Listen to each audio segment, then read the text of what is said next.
Bonjour à tous. La France mise sous tutelle du FMI, Fonds monétaire international, et de l'Union européenne avec ses nouvelles règles budgétaires. Je vais vous expliquer.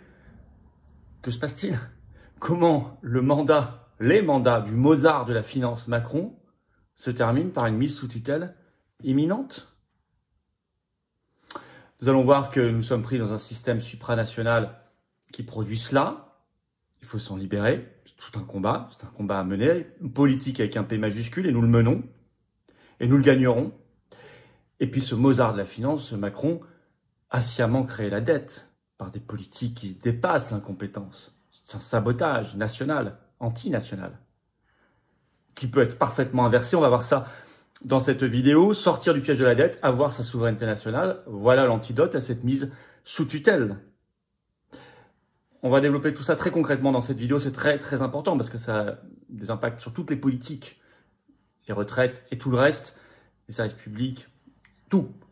Nous allons voir ça dans cette vidéo. Merci de la partager. Pour ça, de vous abonner à cette chaîne YouTube par un petit clic gratuit sur le bouton s'abonner. Ça aide terriblement si vous êtes abonné à la chaîne plutôt que pas abonné pour que les vidéos circulent mieux, soient mieux recommandées par l'algorithme de YouTube.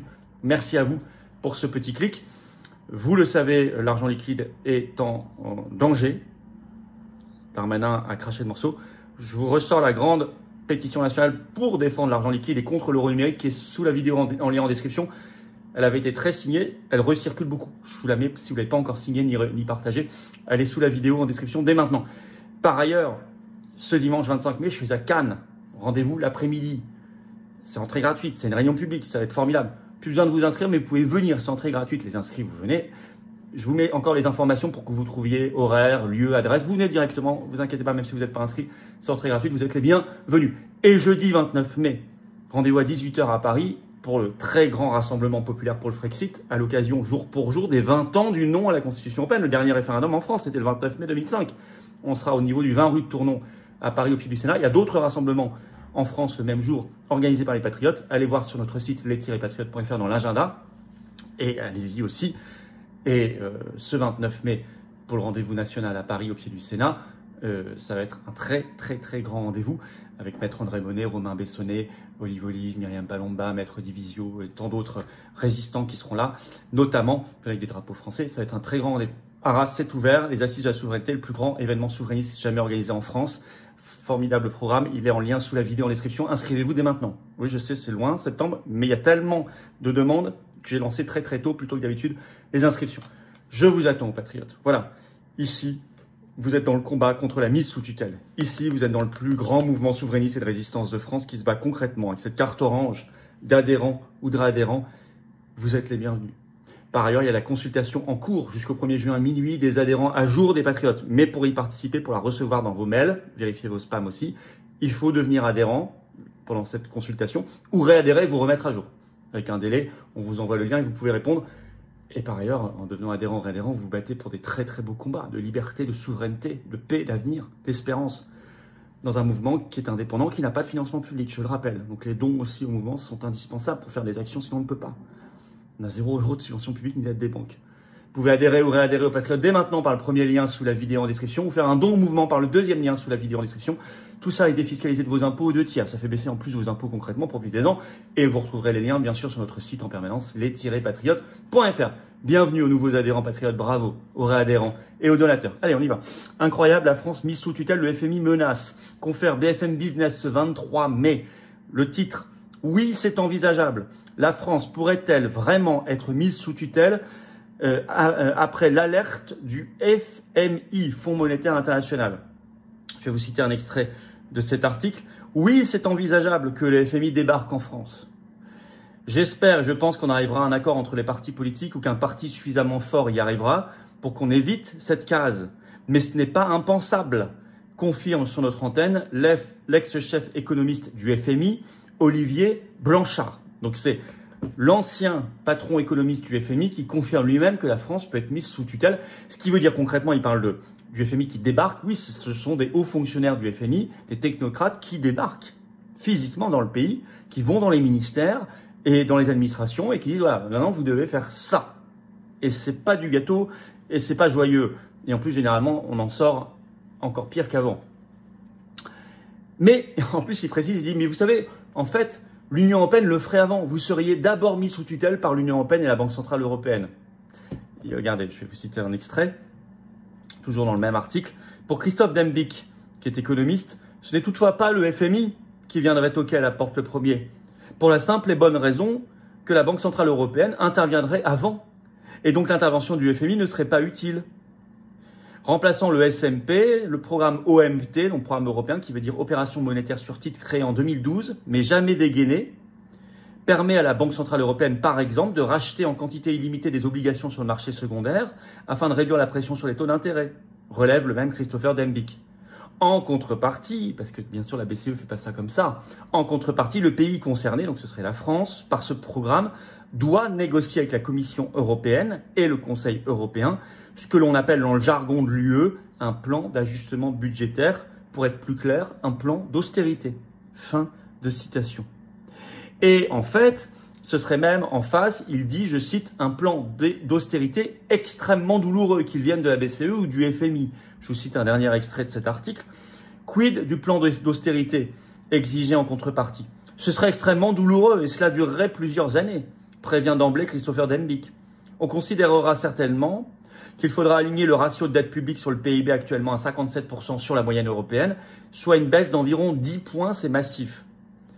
Oui, 10 points de PIB, c'est massif, effectivement. C'est-à-dire des centaines de milliards d'euros d'austérité à faire. Là, on parle pour Bayrou maintenant de 40 milliards. Des centaines de milliards. Cela passera aussi sans doute, ajoute-t-il, par une réforme des retraites avec un net relèvement de l'âge légal de départ. 68, 70, 72 ans. Et effectivement, le FMI a prévenu la France qu'il veut frapper fort. Article du Figaro qui fait ses révélations ce 22 mai, le titre « Budget ». Le FMI presse la France de prendre des mesures budgétaires décisives. Par un rapport publié le 21 mai, voilà ce qu'il demande en gros, je cite, « Il existe des marges pour améliorer le ciblage des prestations sociales, y compris en examinant l'éligibilité et la durée d'indemnisation des prestations d'assurance chômage, pour mieux cibler les politiques actives sur le marché du travail, ainsi que pour simplifier et harmoniser les régimes de retraite, tout en garantissant l'équilibre du système dans la continuité de la réforme de 2023 », soulignent notamment les économistes dans leur rapport. La mise en œuvre de cette consolidation budgétaire substantielle nécessitera des mesures décisives, des décisions difficiles, ça c'est écrit par le FMI, pour garantir l'équité et la justice, reconnaît le FMI qui estime que des efforts budgétaires supplémentaires significatifs seront cruciaux. Si on sort du jargon technocratique du FMI, vous savez, le FMI c'est l'instance qui a été dirigée par exemple par Dominique Strauss-Kahn, Christine Lagarde, qui est aujourd'hui à la BCE. C'est petit même monde. Si on sort de ce langage technocratique, administratif, ça veut dire, là aussi, détruire l'assurance chômage qu'il en reste, augmenter encore l'âge de départ à la retraite, le nombre d'années de cotisation, détruire des services publics comme la santé, etc. Alors, c'est ce qu'a vécu la Grèce. Ça a été d'une violence inouïe. La Grèce, en fait, s'en est jamais sortie.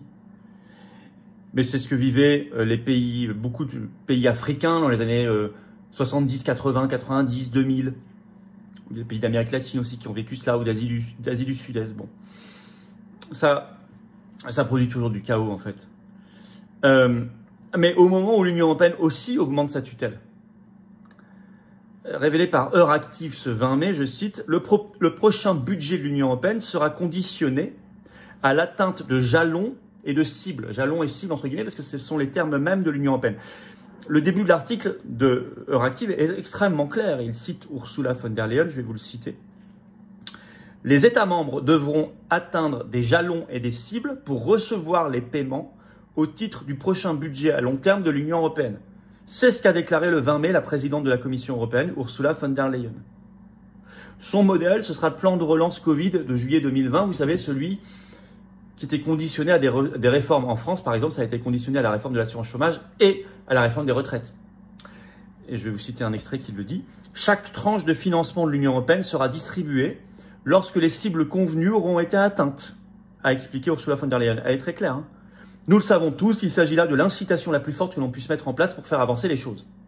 Elle a précisé que Bruxelles s'appuierait sur le modèle du fonds de relance post-pandémie, ce que je vous disais, dans le cadre duquel les pays devaient également atteindre des jalons et des cibles pour obtenir des subventions et des prêts pour les investissements. Je vous signale que là, c'est avoué. À l'époque, quand on disait ça en 2020, Reprenez mes vidéos, hein, 2020, 2021, quand on disait l'argent est conditionné, on disait mais non, c'est faux, fake news. Tout. Maintenant, c'est avoué clairement.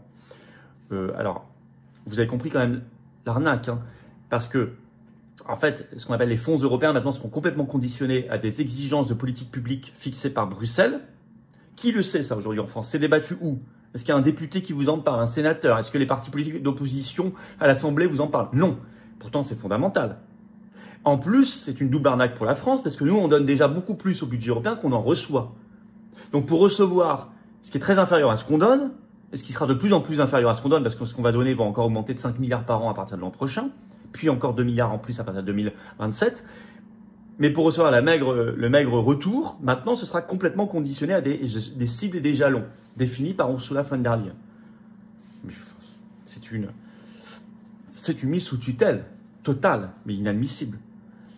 Alors, le Mozart de la finance, c'est comme ça que Macron se faisait appeler en 2017, hein, a créé cette situation infernale.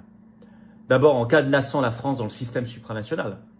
La France soumise à l'Union européenne, à la Banque centrale européenne, au FMI, institutions supranationales qu'il faut quitter, qu'il faut même démanteler. Ce sont des institutions du mondialisme. Ça commence par le Frexit. Et puis, en faisant exploser la dette, il a fragilisé la France terriblement. C'est du sabotage.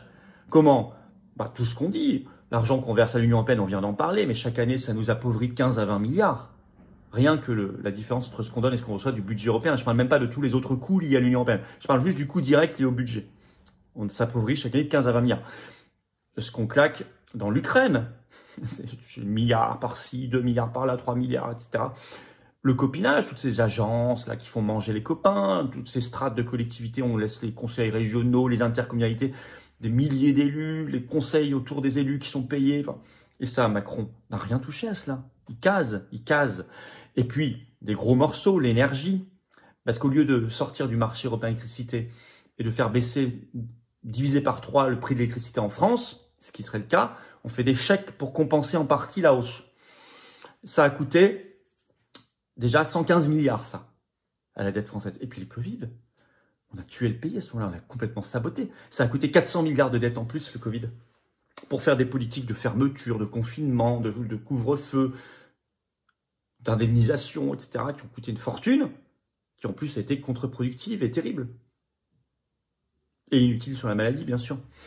Donc, c'est du sabotage, c'est voulu. Oh, il y a toujours aussi de l'incompétence, bien sûr, mais il n'y a pas que ça. Alors, ça veut dire qu'il faut stopper Macron. Moi, tous les jours, je mets un cierge pour que peut-être un jour, les parlementaires se réveillent avec l'idée qu'ils pourraient destituer, selon l'article 68 de la Constitution, Macron. Mais oui, ça, ce serait indispensable. Mais plus structurellement, sortir du piège de la dette, toutes les dépenses que je viens de vous citer, elles peuvent toutes être éliminées. Toutes. Ou très fortement allégées. En plus de relancer la croissance économique en réindustrialisant la France et en relançant notre agriculture. C'est-à-dire en faisant un modèle de patriotisme économique. Qui n'est pas du tout compatible avec le fait de rester dans l'Union européenne et dans l'euro. Vous l'avez compris, tout se tient. Mais tout ça permet de relancer la machine et de sortir du piège infernal de la dette. Et puis supprimer toutes les agences inutiles, l'ADEME, l'ARCOM, des strates comme conseils régionaux, les conseils économiques, sociaux, environnementaux régionaux qui orbitent autour, les intercommunalités, etc., etc. On arrête le financement de l'Union européenne puisqu'on l'aura quitté, de l'Ukraine, on sort du marché de l'électricité, etc. Et puis bien sûr, donc, ça s'appelle le Frexit, voilà. Sortir du cadenassage dans les institutions supranationales. Voilà comment on sort de la mise sous tutelle. Voilà comment on évite ce scénario noir qui n'est pas digne d'un peuple comme la France et d'un pays comme la France. Merci de partager cette vidéo. Pour ça, de vous abonner à cette chaîne YouTube par un petit clic gratuit sur s'abonner. Ça aidera énormément à ce qu'elle tourne mieux. Rendez-vous à Cannes ce dimanche 25 mai après-midi. Il y a toutes les infos. Venez directement, c'est entrée gratuite. Même si vous n'êtes pas inscrit, c'est sous la vidéo en description. Et puis, le jeudi 29 mai, rendez-vous 18h au pied du Sénat à Paris, 20 rue de Tournon pour les 20 ans du non, rassemblement populaire pour le Frexit, venez avec des drapeaux français et des invités prestigieux. Ça va être tonitruant, ça va être fort, ça va être puissant. Venez très, très, très nombreux, faites venir. Oui, bien sûr, ce sera sécurisé pour ceux qui me demandent. Toutes les familles sont les bienvenues, comme toujours. Évidemment, il y a la pétition nationale pour l'argent liquide, l'espèce contre l'euro numérique sous la vidéo en description à signer et relayer vu ce qu'ils viennent d'annoncer. Il y a à Arras aussi l'inscription, les assises de la souveraineté le 13 septembre, ne tardez plus. Et je vous attends, patriotes. C'est le moment de venir. C'est le moment de se dire, mais j'ai envie d'adhérer, de faire un don à ce mouvement indépendant qui n'a pas de financement public, qui n'a pas d'aide des banques, qui est anti-système à 100%, qui est le plus large mouvement souverainiste et de résistance de France, présent en métropole, en outre-mer, à l'étranger. On est là. Il n'y a que vous, peut-être. C'est le moment de venir. Vous voyez bien que les combats se font maintenant, que 2025 est une année qui bouge les lignes, qui chamboule tout, qui est charnière, qui est décisive. C'est le moment de bouger. Et pas toujours de remettre à demain. Vous êtes les bienvenus. Si vous êtes adhérent, réadhérent, vous pouvez être mis en relation avec des gens qui pensent comme vous près de chez vous. Vous n'êtes pas seul. Quand on est seul, on s'en sort pas. C'est vrai pour moi comme pour vous. Ensemble, on gagne. Vous pouvez adhérer ou réadhérer aux Patriotes dès maintenant par le premier lien sous la vidéo en description. C'est pas pour des belles valeurs et pouvoir participer à la consultation en cours réservée aux adhérents un jour jusqu'au 1er juin, minuit. Vous pouvez adhérer ou réadhérer, vous la recevrez. Vous pouvez adhérer donc ou réadhérer par le premier lien sous la vidéo en description. Ce lien est également en commentaire épinglé. Une petite fiche sur l'écran maintenant et dans quelques secondes, un lien sur l'écran. Vous pouvez faire un don au mouvement par le deuxième lien sous la vidéo en description. Mouvement qui n'a pas de financement public, je le rappelle. C'est indispensable pour faire tout ce qu'on fait, toute notre action. Bienvenue aux nouveaux adhérents patriotes. Bravo aux réadhérents et aux donateurs. Et vive la France!